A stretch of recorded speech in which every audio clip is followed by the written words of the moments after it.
In this video, we'll draw the Lewis structure for BO3 3-, the borate ion. Let's count the valence electrons up for BO3 3-. Boron, group 13, sometimes called 3A, 3 valence electrons, plus oxygen, 6, but we have 3 oxygen atoms.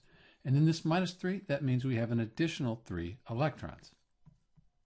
Added up, we get 24 total valence electrons. We'll put the least electronegative atom at the center of the Lewis structure. That's the boron. And then we'll put oxygen atoms around it.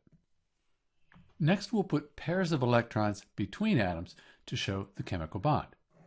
We'll then go around and complete the octets on the atoms on the outside of the Lewis structure. And at this point, we've used 24 valence electrons. Each of the oxygens, those have 8 valence electrons, so their outer shell is full.